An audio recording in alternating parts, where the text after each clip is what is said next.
This is SpaceTime, Series 21, Episode 82. Coming up on SpaceTime. A Soyuz mission abort minutes after liftoff poses the greatest threat to astronauts since the Columbia disaster. A new weapon in the battle against the growing problem of space junk. And the Hubble Space Telescope switches to safe mode following a gyroscope failure. All that and more coming up on SpaceTime. Welcome to SpaceTime with Stuart Gary.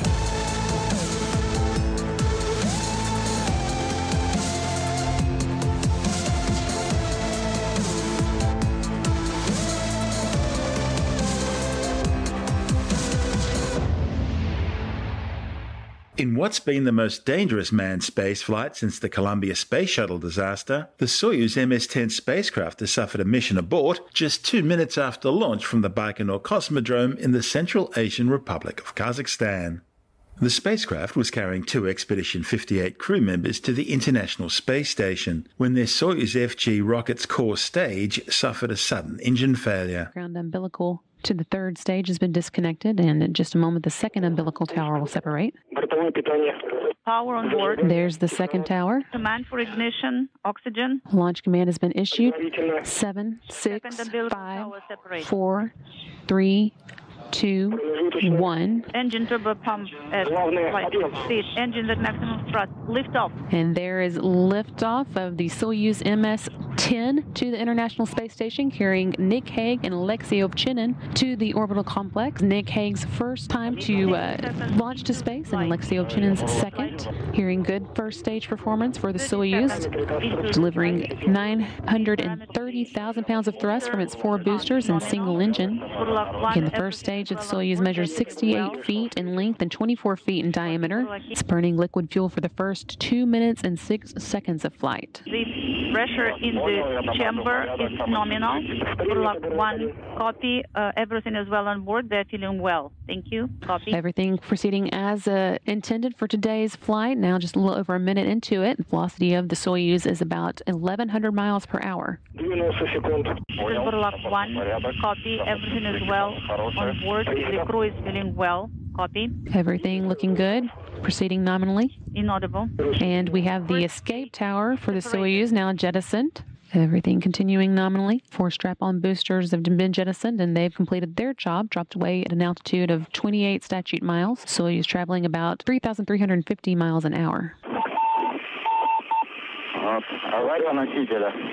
Emergency booster 2 minutes 45 seconds. The emergency, the failure of the booster.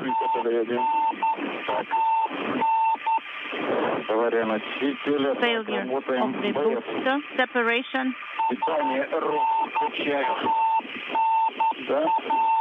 Enable power. 190 seconds into the flight, Soyuz traveling about 4,700 miles per hour. Don't be in a hurry. Burlaki, copy. We are in weightlessness, according to our sensations. Stand by. Burlaki, do you have F1 illuminated? Failure. 11:42. 17 is the time of the failure. F1 on SP is illuminated. Copy. His shroud is separated. The crew is feeling well. Everything is well on board. We have routes in our hands, and the power is on. Copy. So what are the recommendations of the ground? What about the separation? Did the separation go through? Yes, it did. Did you activate the roost power? Yes, the roost power is on. ON. Ballistic descent command is sent from roost controller. Copy. G-load is 6.7. Copy. We feeling rotation. The G-load is going down. 1846.20. G-load is 272 and going down.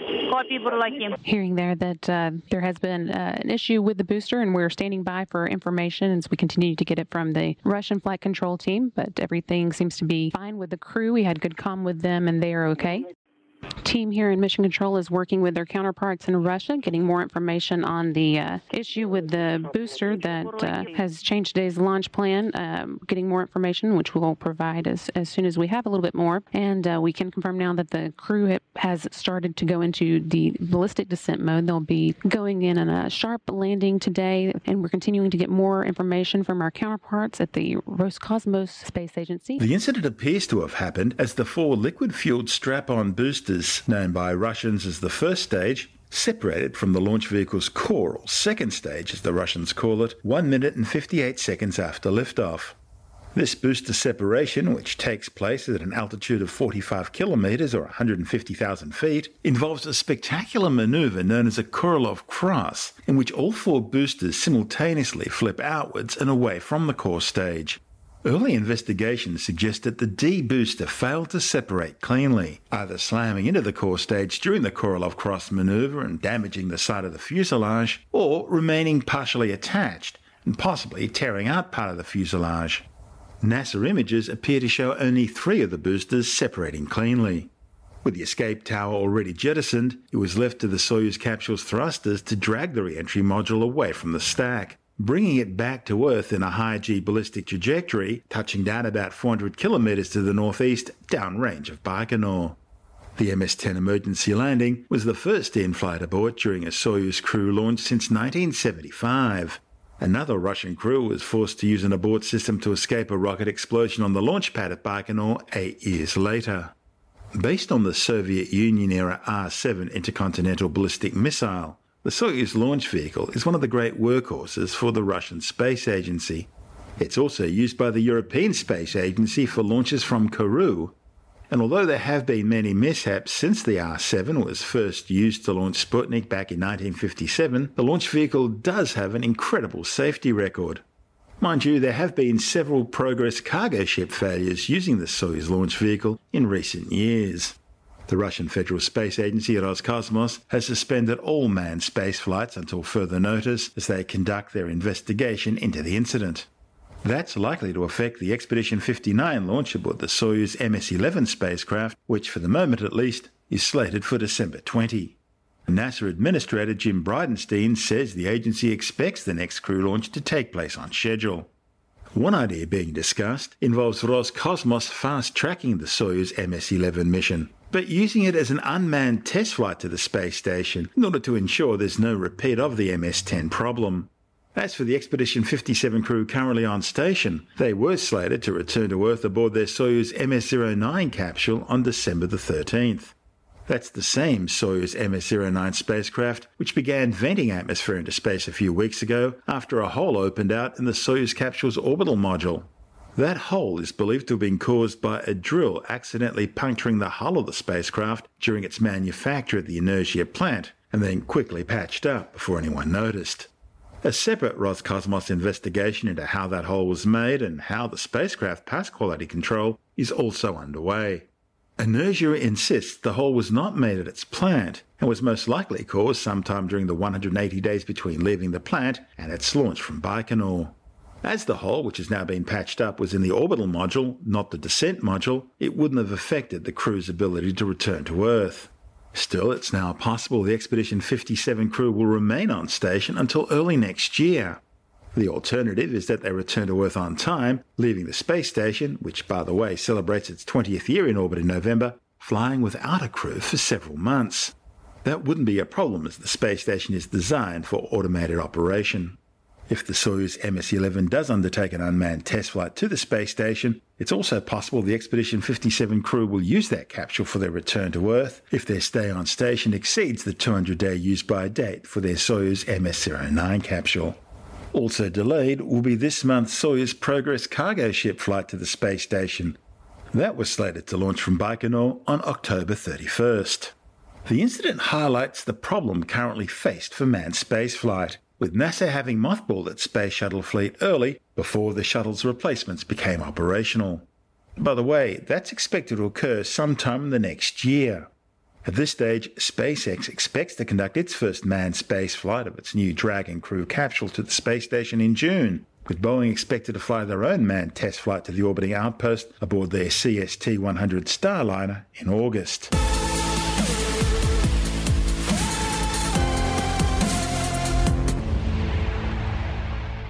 Astronomers have identified one of the most ancient stars in the Milky Way galaxy. A spectroscopic analysis shows the star, catalogued as pristine 221-8781 plus 97844, is extremely metal poor. Astronomers describe all elements other than hydrogen and helium as metals, and this star has unusually low metallicity, suggesting that it may have been produced directly out of the supernova ashes of the very first stars in the universe. The first stars in the universe are thought to have been produced around 200 million years after the Big Bang. They formed directly out of the primordial elements produced in the Big Bang, primarily hydrogen and helium, together with trace amounts of lithium and beryllium. That unique chemical composition means the first stars, known as population 3 stars by astronomers, were extremely luminous and massive blue stars, many tens to hundreds of times the mass of our Sun. During their lives, stars shine by fusing hydrogen in their core into helium. When so doing, they're said to be on the main sequence. Eventually, they run out of core hydrogen and instead begin fusing helium into carbon and oxygen. Now, for relatively low-mass stars, like our Sun for example, that's where the process ends. The star, which by now has expanded and cooled to become a red giant, loses its outer gaseous envelope, which detaches and floats away as a planetary nebula, while its white-hot stellar core is left behind as a white dwarf to slowly cool over the eons of time. However, high-mass stars are massive enough to fuse their carbon and oxygen into progressively heavier and heavier elements until eventually they reach nickel and iron. But no matter how massive a star is, once it's begun producing iron in its core, the nuclear fusion process quickly breaks down, and the balancing act of hydrostatic equilibrium between the outwards push of energy from nuclear fusion and the inwards push of gravity ceases, and gravity wins. This causes the star to collapse in on itself in what's called a core collapse supernova, an explosion so bright it can briefly outshine an entire galaxy. Usually, a core collapse supernova will result in the production of an extremely dense compact object called a neutron star, although if the progenitor star has enough mass, it could well collapse beyond the neutron star stage, instead forming a stellar mass black hole, an object so dense with so much gravitational pull that nothing, not even light, can escape. The extreme energy of a supernova produces most of the remaining elements on the periodic table after iron, leaving only some of the most massive elements on the periodic table being forged through even more powerful events known as hypernovas, generated by neutron star mergers. As a general rule, the bigger and hotter a star is, the faster it burns through its fuel supplies, and consequently, the shorter its life. For a small yellow dwarf star like our Sun, it'll happily continue shining through the fusing of hydrogen in its core for around 12 billion years.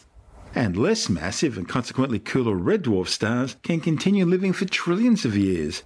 In fact, astronomers are pretty sure that throughout the history of the universe, no red dwarf star has ever run out of fuel and died. However, at the other end of the scale, much more massive and luminous blue stars will burn through their fuel reserves relatively quickly, living for just a few million years before ending their lives as core collapse supernovae. These stars are considered the James Deans of the astronomical world, living fast and dying young. And the very first stars to shine in the universe, those population 3 stars we mentioned, were all short-lived massive blue stars.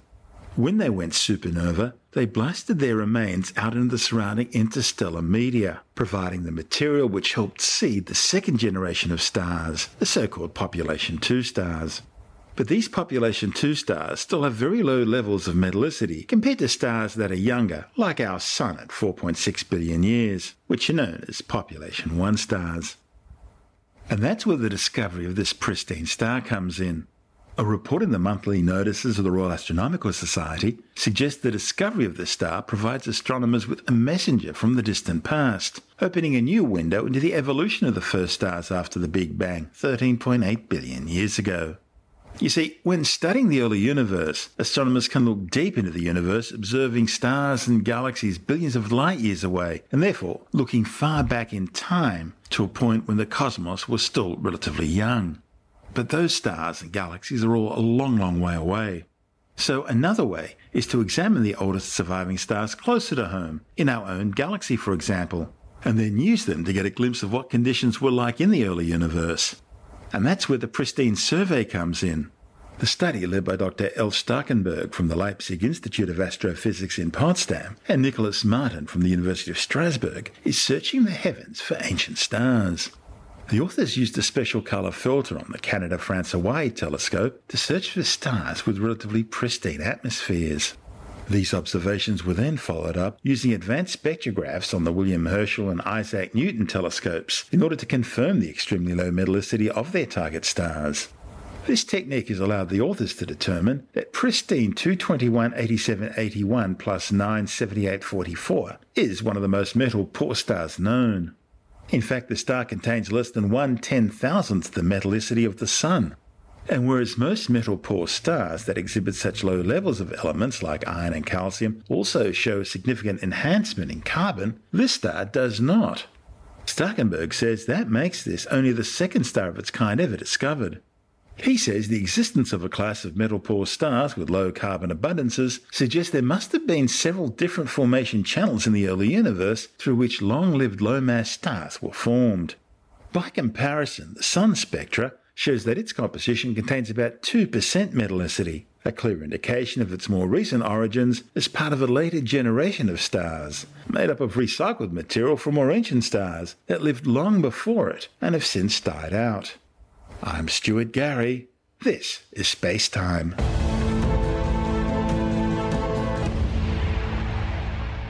Researchers have found a new way of dealing with the growing problem of space junk by developing a new type of hunter-killer satellite powered by superheated gas. Space debris orbiting the Earth has become a major problem in recent decades, posing a serious navigation hazard in orbit. The United States Strategic Space Command is currently tracking around 18,000 artificial objects in orbit above the Earth. Of these, only around 1,500 are operational satellites. The rest are disused spacecraft and spent rocket stages. But of course, these are only objects large enough to be tracked from the ground. Current estimates suggest there are well over 700,000 bits of space junk, a centimetre or more in size, and a staggering 170 million bits of space debris, a centimetre or smaller, currently orbiting the Earth. And remember, all these objects are travelling at least 28,000 kilometres an hour or faster. One of the big fears are cascade events where bits of space junk slam into satellites or other space junk, creating more debris, which then slams into other bits of space junk or spacecraft, creating even more debris, and so on and so forth. Now, a new study has found that satellites could be sent up to seek out and move space debris using nothing more than beams of hot plasma or ionized gas. Now, this would allow the satellite to push space junk down into a lower orbit where it would eventually decay and re-enter the Earth's atmosphere. Professor Rod Boswell from the Australian National University says tests show how plasma can be pushed out one end of a satellite to thrust it towards space junk and then push it out the other end to send the space junk in the right direction. Boswell says if you can throw the gas out as a plasma, you get to throw it out really quickly, making much better use of the fuel. Space junk will naturally undergo orbital decay within around 2 years if it's below 500 kilometres of the Earth's surface. That's because the atmosphere is still dense enough at those altitudes to cause some degree of drag, which causes objects to gradually get slower and therefore lower. However, above 500 kilometres it presents a much tougher problem, taking far longer to lose altitude. And all this is really difficult to test in the 1G environment of planet Earth. But a study published in the journal Scientific Reports shows how researchers have now developed an experiment to simulate the proposal. The next challenge will be working out how to guide the hunter-killer satellite towards its space debris target once it's up there in orbit. Boswell says while you can calculate the orbital trajectory of a potential target to within a certain number of kilometres, the hunter-killer satellite would still need to zero in on the target using its own radar. This so-called Shepherd system would have its main plasma engine thrusting it towards the target, as well as small thrusters to direct it properly during more delicate manoeuvres. Boswell and colleagues at the ANU are now trying to make the system both more economical and much more effective, including building something small enough to be carried into orbit. He says researchers are gradually developing mission profiles to get these things into space, where they can be tested using an operational hunter-killer satellite and target. Commonly, if you have a thruster, you push material out of one end of it and your thruster moves in the other direction. What we've done by using a rather clever plasma technique is to produce a thruster with two ends. It squirts out the front and it squirts out the back, and we can control that. So we can do a few things with this. We can move the thruster forward, or we can move the thruster back, or we can bring the satellite containing the thruster close to a piece of space debris and have both thrusters working at the same time, so the thruster stays in the same place, but one of the thruster blows on the debris and moves it away. So if you have just a thruster blowing on the debris and moves it away, the thruster's going to move away too, because of Newton. For all actions, there's an equal and opposite reaction.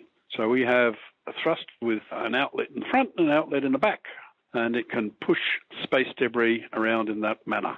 That's the basis of what we've done. Well, I guess the idea is making sure there's enough fuel on that thruster to keep it working for a long, long time. Otherwise, it gets really expensive if you've got to keep putting things up there. It's pretty expensive to put things up there anyway. It's more expensive to get them down. Yes, so that's why we use electric propulsion, because normal propulsion throws things out at a certain speed, but with electric propulsion, you use charged particles in a plasma and throw it out much faster. So if you can throw it out 10 times faster, you only need to throw out 10 times less. With these ion propulsion systems in the past, we've seen very slow acceleration in those for satellites. In other words, they take much longer to take effect than a normal chemical engine thruster. Is this still going to be a problem with this type of proposal? If you can keep the acceleration going slowly but for a longer time, you can have a lot more control and power than just thrusting off suddenly. You've talked about both moving them up into higher orbits and also moving them down into lower ones. I take it moving down is really the idea. You got to get them below 500 Ks so that the Earth's atmosphere will do the rest through atmospheric drag. That's very true. That would be the primary thing for something around about 500-600 kilometres.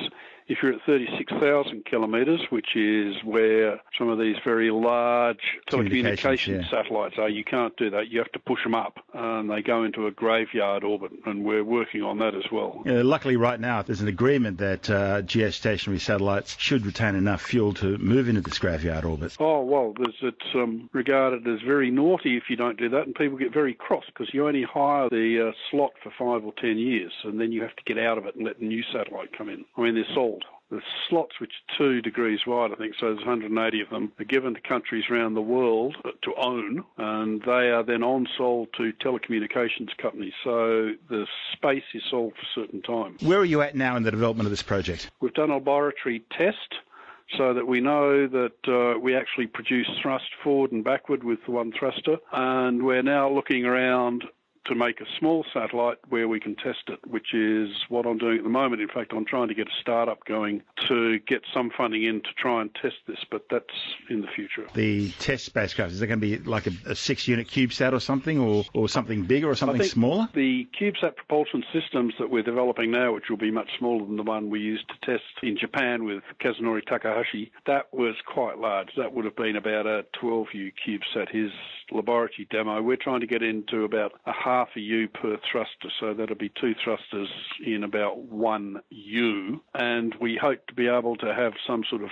test platform on that in halfway through next year. And that's a ground-based test platform or something you actually put into orbit? No, we're aiming for a CubeSat and a launch. Okay. It's fiendishly difficult because people sell you lots of stuff nowadays and they say it's fine for space, but you only know that when you get out there. So you have to actually do a lot of the testing and development yourself, which is why we're collaborating with a lot of people in New Zealand, which is quite exciting. Rocket Labs and New Zealand Space Agency, and also Stanford and Japan. You need to take talents and methods of developing things from lots of different people in different places to get a success. What size targets are you aiming at? I guess that depends on the size of the hunter-killer satellite you develop, doesn't it? That's precisely the case, yes. So anything, you'd have to see it with a radar, right? So it's going to have to be in half a metre or so, I would say, and greater. Smaller than that is going to be extremely difficult to see because small objects will just refract or deflect the radar probing waves. All of these things are quite difficult when you come back to it. It's all very good to have a headline, but when you get down to the nitty-gritty, you need some good engineering to make it succeed. One of the big concerns isn't just the decent-sized pieces of space junk out there that can be tracked, but the small bits of debris, those that are a result of cascades in space, where one piece of space junk slammed into another piece of space junk. We've seen that with Iridium satellites and Russian spacecraft, and of course the Chinese did a really great job with a disused meteorological satellite they decided to blow up in space. How do you get rid of stuff like that? I think if you're aiming for something and you have large amounts of power, then you can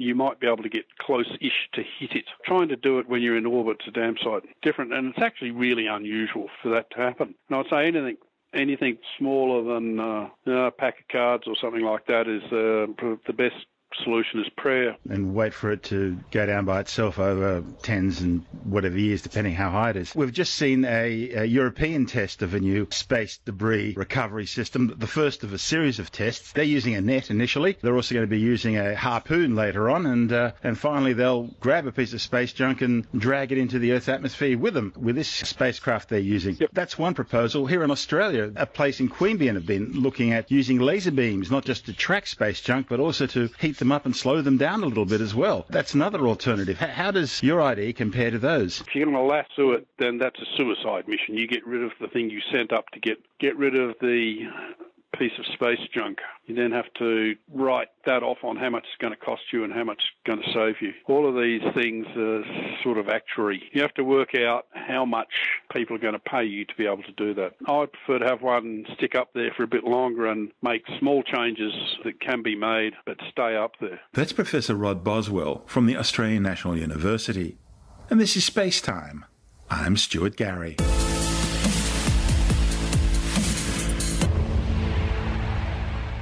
NASA's Earth-orbiting Hubble Space Telescope has switched to a default safe mode after one of its gyros suddenly failed. Hubble uses its gyroscopes to both aim and steady the telescope in its 500-kilometre high orbital perch. The gyros measure the speed at which the spacecraft's turning to lock on to new targets. To meet the stringent targeting requirements necessary to study far-off astronomical objects, Hubble's gyros are extremely accurate. Safe mode places the telescope into a stable configuration that suspends science observations and orients the spacecraft's solar panels towards the Sun to ensure Hubble's power requirements are met. The spacecraft will then remain in this configuration until mission managers on the ground will correct or compensate for the issue. NASA says the spacecraft and its instruments are all still fully functional. Built with multiple redundancies, Hubble had 6 new gyroscopes installed during the 4th Space Shuttle servicing mission in 2009. The Space Telescope usually uses 3 gyros at a time for maximum efficiency, but it can continue to make scientific observations using just one. The gyroscope that failed had been exhibiting end-of-life behaviour for about a year now, and so its failure wasn't unexpected. 2 other gyros of the same type had already failed. The remaining 3 gyros available for use are technically more enhanced and therefore expected to have significantly longer operational lives.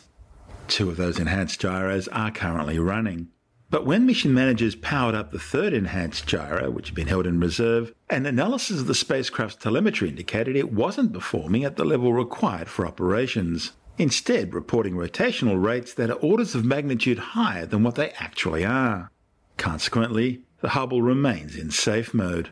Mission managers at NASA's Goddard Space Flight Center and at the Space Telescope Science Institute in Baltimore, Maryland, are now analyzing the issue and carrying out tests to determine what options are available to recover the gyro to operational performance. NASA says Hubble science operations have been suspended while engineers investigate the anomaly. Over the past week, tests on the condition of the backup gyro shows that it seems to be properly tracking Hubble's movements, but the rates reported are considerably higher than the true rates. It's as if the speedometer on your car is showing that you're travelling 100 kilometres an hour faster than your actual speed. When Hubble's turning across the sky from one target to the next, the gyro is put into a coarser mode. Now, in this high mode, it's possible to subtract out the consistent large offset to get an accurate reading. However, after the large turns are over, the telescope attempts to lock onto its new target, and then it needs to remain very still. For this activity, the gyros need to go into a precision or low mode in order to measure very small movements. And the extremely high rates currently being reported exceed the upper limit of the gyro in this low mode, and that prevents the gyro from accurately reporting the spacecraft's small movements. An anomaly review board, including experts from the Hubble team and industry familiar with the design and performance of this type of gyro, is now being formed to investigate the issue and develop a recovery plan. If the outcome of this investigation results in the recovery of the malfunctioning gyro, Hubble will resume science operations in its standard 3-gyro configuration. However, if the outcome indicates the gyro is not usable, Hubble will resume science operations in an already defined reduced gyro mode, which uses only a single gyroscope. While the reduced gyro mode offers less sky coverage at any particular time, there's relatively limited impact on the overall science capabilities of the telescope, and so it should continue operating well into the 2020s, enabling it to work alongside its ultimate replacement, the James Webb Space Telescope, which is now expected to fly in 2021. Originally designed to observe the universe from orbit for 15 years, Hubble has already been operating for more than 28 years and is fully expected to continue operating for at least double its original design life. I'm Stuart Gary. This is SpaceTime.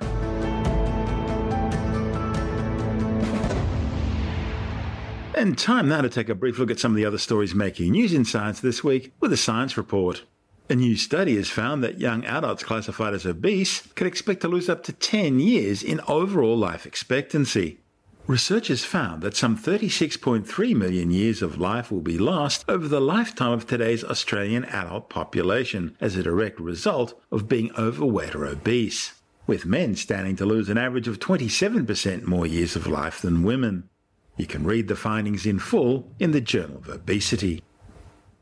A new study warns that having too much vitamin A may decrease bone thickness, resulting in weak and fracture-prone bones. The findings, reported in the Journal of Endocrinology, show that taking vitamin A at levels equivalent to between 4.5 and 13 times that of human recommended daily allowance cause significant weakening of bones. Researchers are warning that people should be cautious about over-supplementing vitamin A in their diets. A new study warns that global sea levels could rise by more than 15 metres by 2300 due to global warming caused by the ongoing use of fossil fuels. The findings, reported in the Annual Review of Environment and Resources, also found that at current rates, average sea levels should rise by around 2 metres by the end of the century. In the past 18 years, average global sea levels have risen by about 7 centimetres. Even under moderate emissions, central estimates of global average sea levels from different analyses range from 42 to more than 85 centimetres by 2100, by 85 centimetres to over 1.6 metres by 2150, and by 1.8 metres to almost 4.3 metres by 2300. With 11% of the world's 7.6 billion people now living in areas less than 10 metres above sea level, rising seas pose a very real major risk to coastal populations, to economies, to infrastructure, and to ecosystems around the world. Archaeologists have unveiled a 2,000-year-old limestone column drum containing the earliest written Hebrew inscription of the word Jerusalem. The ancient Herodian period artifact was discovered at an archaeological dig site near the International Convention Centre in Jerusalem. The words Hananiah, son of Daedalus, from Jerusalem, were etched in the column, which was part of a building that stood in a Jewish potter's village near the entrance to Jerusalem. The word Jerusalem had previously been seen on silver coins dating far before the time of this column, but they were always written in Aramaic. Archaeologists say Daedalus was not Hananiah's real father, but more likely simply a sign of homage to the mythical Greek artist Daedalus, indicating how the Jewish people of the time were influenced by Greek culture under Alexander the Great. The excavation site where the column was unearthed was the largest ancient pottery production site in the region during the age of the Second Temple, and specialised in the manufacture of cooking vessels. With the world's media focused on the fate of missing Saudi journalist Jamal Khashoggi, who vanished after walking into the Saudi consulate in Istanbul, questions remain about how Turkey knew about the reporter's fate so quickly, in such detail, and with so much certainty. Khashoggi was a former member of the Muslim Brotherhood, a former media advisor to the Saudi government, and rumoured to have also been a former Saudi intelligence officer. He often met with al-Qaeda terrorist leader Osama bin Laden and had detailed knowledge of the Saudi royal family's intimate dealings with al-Qaeda in the lead-up to the September 11 terrorist attacks. It was only much later that Khashoggi became a strong critic of the Saudi regime. Khashoggi was at the consulate to obtain papers allowing him to marry his Turkish fiancée. She was outside and raised the alarm when he failed to emerge after more than 5 hours. Turkey, which itself has an appalling record for detaining and jailing journalists, claims audio files which downloaded from Khashoggi's Apple III watch onto his iPhone, which his fiancée was holding for him, recorded everything, including his bashing, murder, and the dismemberment of his body. But while all that may well have been Khashoggi's ultimate fate, is that really how the Turks found out? Anyone who's even a little bit tech-savvy can smell something questionable about that story. To find out more, we're joined by Alex Zaharov-Reutt from IT Wire. It depends on certain assumptions being made that may or may not be technically possible. And one of those things is that the watch that he's reported to have had is the Apple Watch Series 3, and it had the red dot, so it was the cellular version. But Apple themselves have said that the cellular connectivity is not switched on in Turkey. So the only way that it would have been able to communicate with the outside world and upload anything at all to iCloud is whether or not it was in range of one of the Apple iPhones. And apparently there were two that Khashoggi's fiancée had outside the embassy. And that's a fair way away. It's not like it's within a few meters. What's the range of something like that? Well, it's meant to be about 30 feet or 10 meters. I mean, it's sort of the standard Bluetooth kind of range. And so anyone who's ever had an Apple Watch themselves that has walked too far away in their home or gone downstairs and seen that their watch has switched on its cellular capability, so you're actually receiving a phone call, well, you know that the range is not that long because most of the time your watch and phone are pretty close to each other. So it would seem implausible that the watch was in range of the phone to be able to send the details. It is possible that the watch was connected to the embassy's Wi-Fi, but Khashoggi would have had to have been there in the past and set it up for it to do that. And again, that seems unlikely. Also, we were told that they were able to use his fingerprint to unlock the watch. Well, the watch doesn't have a fingerprint capability. It doesn't have the Face ID capability. You have to type in a passcode, and that's sort of switched on, set up. And he would have also had to push stop on a particular app to stop the recording, so it could then be sent over to the phone. Yeah. Now, it is possible that if the journalist was murdered and ferried out the front of the embassy not far from the fiancée and the watch was still on, that maybe it'd connect the phone, but it had to have transferred pretty damn quickly. Is it all plausible, or is it more likely that the Turks are bugging the embassy? Well, I mean, given the technical difficulties in allowing the watch to be connecting to the phone, it's more likely that the embassy is being bugged. Often when a new ambassador comes along, a local school will give a present, or it could be any number of items that are sourced locally that has been organised for there to be bugging devices placed into them. And that is the more likely, the more plausible reason why. And the Apple Watch is simply being used as a plausible excuse or deniability for there to not be any bugging devices in the embassy. But given the fractious nature of diplomacy, it's probably something being bugged. And that report by Alex Zaharov-Reutt from IT Wire.